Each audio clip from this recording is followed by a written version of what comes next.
Jika kamu mencari di internet, agama dengan pertumbuhan tercepat, jawabannya adalah Islam. Penelitian yang dilakukan baru-baru ini menariknya mendapatkan hasil tersebut. Kita bicara tentang komunitas dengan populasi hampir 2 miliar orang, seperempat penduduk dunia. Jumlah yang jauh lebih besar, bahkan dari negara terpadat di dunia, yakni Cina. Di satu sisi, Islam adalah agama yang paling berusaha dijatuhkan oleh media. Muslim itu orangnya, Islam itu gagasannya. Islam adalah gagasan yang buruk. Namun di sisi lain, Islam adalah agama yang memiliki pengikut baru terbanyak. Bukankah ini aneh? Kami sebelumnya memiliki video-video menarik orang-orang bercerita tentang bagaimana mereka menjadi Muslim dari berbagai penjuru internet. Selebriti yang menyatakan telah jadi Muslim dari hari ke hari. Misalnya, Andrew Tate sering diberitakan akhir-akhir ini. Islam itu indah, dan aku merasakan perubahan mendalam sejak aku memeluk agama ini. Kurasa agama ini memiliki solusi atas segala masalah yang ada di dunia ini. Mantan anggota parlemen Belanda, Joram van Claveren. Aku memutuskan menulis buku anti-Islam. Dimulai dengan menulis buku anti-Islam. Berubah menjadi pencarian Tuhan, dan berakhir aku menjadi seorang Muslim. Mantan bintang rock Cat Stevens, sekarang dikenal sebagai Yusuf Islam. Karena saat aku mulai membaca Al-Quran, satu hal yang baru aku sadari, bahwa Al-Quran dipenuhi petunjuk yang membuatmu berpikir. Setiap tahun kita melihat populasi Muslim meningkat, berjumlah ribuan di negara-negara non-Muslim. Bahkan sulit memprediksi yang akan terjadi 50 tahun dari sekarang. Tidak ada yang benar-benar bisa membayangkan. Jadi apa yang membuat begitu banyak orang tertarik? Apa yang mereka lihat sehingga beberapa dari mereka menjadi Muslim? Padahal mereka sangat menentang agama ini sebagai musuh Islam. Kami telah simpulkan 4 faktor penting yang memengaruhi keputusan orang menjadi Muslim. Jadi apa saja? Mari kita bahas bersama-sama. Kami telah katakan bahwa Islam adalah agama yang berusaha dijatuhkan, paling dirusak oleh media. Terlepas dari semua fitnah, alasan utama para Muslim baru masuk Islam adalah ini. Mereka menggunakan Al-Quran dan Rasulullah SAW sebagai pedoman, bukan dari media atau Muslim yang perbuatannya tidak sesuai dengan Islam. Mereka mencari tahu langsung kehidupan pembelajar pertama Al-Quran ini dan seorang yang mengamalkan ketetapannya dengan sebaik-baiknya, Nabi Muhammad SAW. Orang yang mereka pelajari adalah orang yang mendapat kepercayaan bahkan dari musuh-musuhnya. Beliau hidup bersama mereka sejak ia lahir dan dikenal dapat dipercaya. Nilai moralnya lebih tinggi dari siapapun. Tidak sekalipun ia pernah berbohong. Beliau dikenal sebagai Al-Amin, artinya yang dapat dipercaya. Nama ini diberikan kepadanya sebelum kenabiannya justru oleh orang-orang yang nantinya menjadi musuh Islam. Tapi ketika beliau menjadi Rasul, mulai muncul bentuk Islamofobia yang jauh lebih buruk dari sekarang. Baik Muhammad SAW dan mereka yang percaya padanya dianiaya dan mengalami segala macam hinaan. Namun Islam punya pengaruh yang luar biasa. Terlepas dari semua penganiayaan dan upaya pencegahan, jumlah orang yang menjadi Muslim tidak berkurang. Sebaliknya, semakin bertambah. Seperti yang diketahui oleh orang-orang yang membaca kisah hidupnya, musuh Nabi melakukan segala hal untuk membujuknya, membuatnya berhenti menyebarkan agama ini. Mereka menawarkan beliau untuk dijadikan orang terkaya dan pemimpin masyarakat Mekah, dan menikah dengan wanita paling cantik, asalkan beliau mau berhenti. Namun, beliau menolak dengan jawaban berikut yang tercatat dalam sejarah. Jika mereka menaruh pasir di tangan kananku dan bulan di tangan kiriku, aku tidak akan meninggalkan agama ini atau berhenti menyebarkannya. Antara Allah akan membuat agama ini berkuasa atau akan kukorbankan hidupku dalam dakwah ini. Beliau tidak mendapat keuntungan finansial dalam misi ini. Sebaliknya, beliau habiskan semua hartanya untuk berdakwah dan beliau menjalani sisa hidupnya dalam kemiskinan. Mereka terkadang menjulukinya pembohong, penyihir, penipu, dan egois, agar orang tidak mempercayainya. Tapi tidak berhasil karena sikap dan perbuatan Rasul. Segala sesuatu dalam hidupnya sudah jelas. Beliau tidak mungkin orang seperti itu. Di tahun-tahun pertama, Nabi dan orang-orang beriman diboikot selama 3 tahun. Tidak ada yang diizinkan menjual makanan pada mereka. Beliau kehilangan orang yang dicintai dan kerabatnya. Ketika ia mengajak orang-orang di wilayah Taif untuk memeluk Islam, ia dilempari batu sepanjang jalan dan berlumuran darah. Di lain waktu, beliau bahkan mengikat batu di perutnya karena kelaparan. Beliau mengalami kesulitan yang tak terkira selama 23 tahun kehidupan Rasulnya. Ketika beliau pergi menaklukkan Mekah, tempat beliau pernah dianiaya, bertahun-tahun kemudian, beliau tetap rendah hati menundukkan kepalanya dan berbelas kasih memaafkan mereka yang telah berbuat salah padanya. Mereka yang percaya padanya berpikir seperti ini saat membaca kehidupannya. Seseorang yang hidup seperti itu tidak mungkin menjadi pembohong dalam perjuangannya. Dan jika orang ini pembohong, maka tidak ada orang jujur di dunia ini. Mereka menerima kerasulan beliau dengan berpikir seperti itu. Semakin mereka mempelajari kehidupan Rasul, semakin mereka mengagumi beliau. Agar seseorang menerima sebuah gagasan, apa yang dia lakukan pertama kali? Dia akan bertanya kan? Kalau jawabannya logis, dia terima. Begitu juga dengan agama. Orang-orang menginginkan jawaban pertanyaan tentang keyakinan, tapi ada beberapa persoalan yang tidak terselesaikan di semua agama, yang tidak bisa dijelaskan dan yang dianggap tidak masuk akal. Ada pemikiran umum seperti ini. Agama itu persoalan yang berhubungan dengan hati, bukan persoalan logika. Percaya saja dan jangan mempertanyakannya. Tapi ada satu agama yang berbeda, dan itu adalah Islam. Ya, tidak ada agama selain Islam yang dapat memberi jawaban sejelas ini terhadap pertanyaan yang diajukan. Para saksinya adalah berbagai buku yang ditulis sepanjang 1400 tahun sejarah Islam dan pertanyaan yang telah ditanyakan. Salah satu contoh terbaiknya adalah tafsir Risalah Nur yang ditulis pada abad lalu dengan keyakinan berdasarkan akal dan hati. Sementara tidak ada agama lain yang didasarkan pada bukti. Islam memberikan banyak sekali bukti. Bahkan kalau kamu ketik saja di YouTube atau Google, kamu bisa dengan mudah membacanya. Banyak ayat Al-Quran dan hadis selalu mendorong orang menggunakan logika dan belajar pengetahuan, sains, untuk memahami bahwa Islam adalah agama yang paling logis. Cukup perhatikan masalah yang paling mendasar dalam sistem kepercayaan, yakni keyakinan pada Allah. Islam itu agama yang memiliki penjelasan paling jelas tentang penciptanya. Sementara tidak ada keyakinan lain yang menyebutkan sifat-sifat sang pencipta secara lengkap. Dalam Islam, dia disebutkan dengan sifat-sifatnya bersamaan dengan karya ciptaannya di alam semesta. Dan dia diperkenalkan secara rinci. Bagaimana mungkin suatu agama ingin benar jika tidak bisa menyertakan informasi tentang pencipta? Bagaimana jika menggunakan istilah seperti kekuatan yang tidak diketahui? Bahkan jika kamu menggunakan istilah ini sebagai satu-satunya kriteria, hanya beberapa agama yang tersisa, serta kekeliruan dan kesalahan logis agama lain bisa dilihat dalam penjelasan mereka, kecuali Islam. Islam memberi kita definisi tentang Tuhan dengan kekuatan tak terbatas dan tanpa kelemahan. Dengan kata lain, Islam tidak seperti agama lain, tidak salah dalam beriman kepada Allah. Selalu menjadi definisi yang paling benar. Lalu kita berkata, apakah benar agama ini adalah agama yang dikirim olehnya?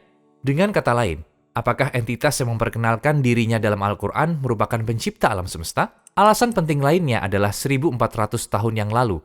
Islam membawa solusi yang tepat untuk masalah-masalah yang masih belum terpecahkan hingga saat ini. Kami akan berikan 3 contoh dasar. Misalnya ada persoalan serius tentang persatuan dan persaudaraan antar umat. Bahkan ketika kamu perhatikan abad lalu, kita lihat masalah rasisme yang menyebabkan kematian jutaan orang. Kematian itu berlanjut bahkan hingga hari ini. Pembunuhan, penindasan, dan penganiayaan oleh banyak kelompok rasis seperti Ku Klux Klan terlihat dalam catatan sejarah. Terkadang tindakan rasis itu dilakukan secara langsung oleh negara seperti Jerman era Nazi dan Cina. Tidak perlu jauh-jauh, kita bisa lihat gambar ini. Foto Brussels pada tahun 1958. Jika kamu ketik di internet kebun binatang manusia, kamu akan dapatkan foto serupa. Mereka kurung orang kulit hitam Afrika di dalam kandang dan dipamerkan pada orang-orang seolah-olah mereka adalah binatang.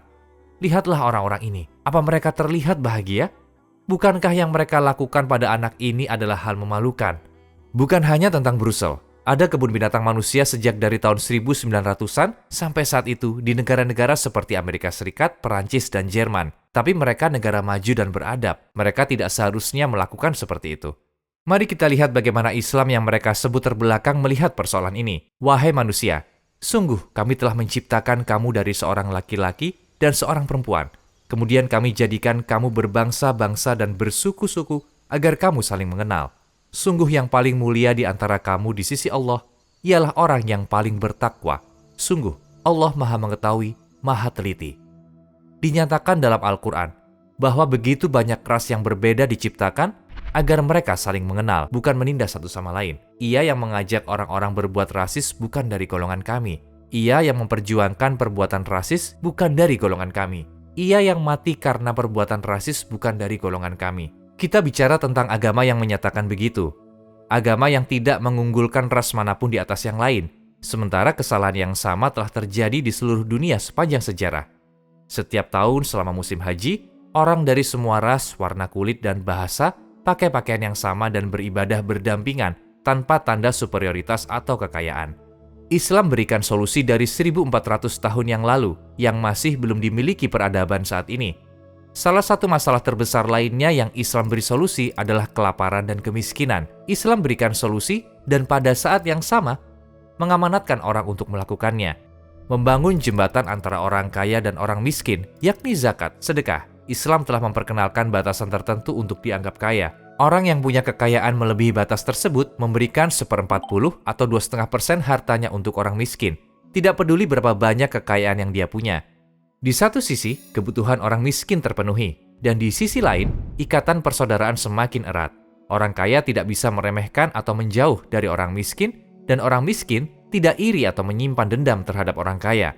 Sebaliknya, mereka semakin dekat, sehingga memecahkan masalah keuangan dan memastikan persaudaraan. Selain itu, ada banyak contoh penting dalam sejarah. Selama periode negara Seljuk Anatolia, Seljuk Kesultanan Roma, pengiriman zakat harus dikirim ke Afrika karena tidak ada orang yang cukup miskin di seluruh Anatolia untuk diberikan zakat. Ya, ke Afrika, yang telah dijajah oleh musuh-musuh Islam. Di beberapa negara lain di mana Islam benar-benar dipraktekkan, orang kaya kesulitan menemukan penerima zakat setelah beberapa saat karena kesenjangan keuangan antara mereka ditutup dengan zakat dan sedekah. Orang yang menerima zakat kemudian mampu memberikan zakat. Sedangkan budaya modern sebaliknya, tidak bisa berikan solusi yang baik sejauh ini. Sebaliknya, menciptakan kesenjangan besar yang membuat orang miskin semakin miskin dan yang kaya semakin kaya dengan sistem bunga. Sistem bunga, sistem riba mengatakan kepada orang-orang, kalian akan bekerja dan aku akan dapat uang dari pekerjaan kalian tanpa melakukan apa-apa. Aku akan membuatmu mengalami kesulitan. Sementara banyak nyawa yang tak terhitung jumlahnya dihancurkan oleh bunga selama bertahun-tahun. Islam pecahkan masalah ini dengan melarang riba 1400 tahun yang lalu. Kita bisa berikan lebih banyak contoh seperti itu. Salah satu yang membuat Islam berbeda dan unik. Apa ada agama lain yang begitu terlibat dalam kehidupan? Tidak ada persoalan yang tidak disentuh Islam. Islam menyentuh hati dan juga pikiran. Islam menyentuh keluarga dan juga kehidupan bermasyarakat. Bahkan faktor keempat persis seperti ini. Islam tidak hanya terlibat soal ibadah, bukan agama yang hanya dihayati di dalam hati. Islam mencakup seluruh dunia dan semua bidang kehidupan. Salah satu poin mendasar lainnya yang menarik perhatian para mu'alaf, kita lihat pelajaran dan rekomendasi puluhan persoalan yang berbeda dalam Al-Quran dan ucapan Rasul yang ada di dalam hadis. Selain itu bukan hanya rekomendasi sederhana yang menjadi usang dari waktu ke waktu. Semuanya adalah rekomendasi yang tetap layak digunakan dan dibutuhkan selama 1400 tahun. Rasulullah Shallallahu Alaihi Wasallam tidak hanya mengucapkannya, beliau juga mencontohkannya dengan mempraktekannya. Di bidang apa beliau berikan pelajaran? Mari kita lihat beberapa contohnya.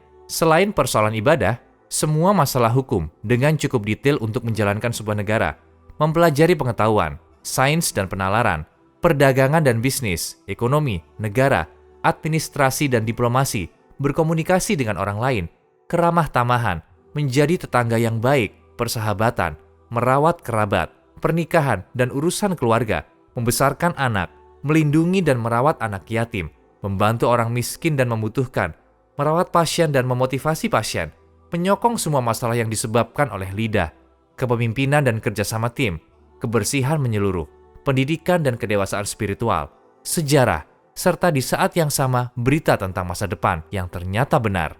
Kita bisa sebutkan semua bidang lainnya. Kamu tahu yang menarik lainnya? Periode masa yang sedang kita bicarakan adalah tahun 600-an, dan orang yang melakukan ini hanya satu orang. Dan satu orang itu adalah seseorang yang bahkan tidak belajar membaca dan menulis seperti yang disaksikan teman dan musuhnya. Sementara satu orang bisa menjadi contoh untuk orang-orang di beberapa bidang saja, sungguh sesuatu yang tak tertandingi. Seorang yang tak terpelajar bisa menjadi teladan di begitu banyak bidang dan mencakup setiap era, setiap zaman. Itu sebabnya sejarawan dan astrofisikawan terkenal Michael Hart yang menulis buku 100 peringkat orang paling berpengaruh dalam sejarah, menempatkan Rasul Muhammad SAW di tempat pertama dalam bukunya, menjelaskan alasannya. Ia menyatakan sebagai berikut. Pilihanku dalam menetapkan Muhammad di urutan pertama daftar orang paling berpengaruh di dunia mungkin mengejutkan beberapa pembaca dan mungkin dipertanyakan oleh banyak orang.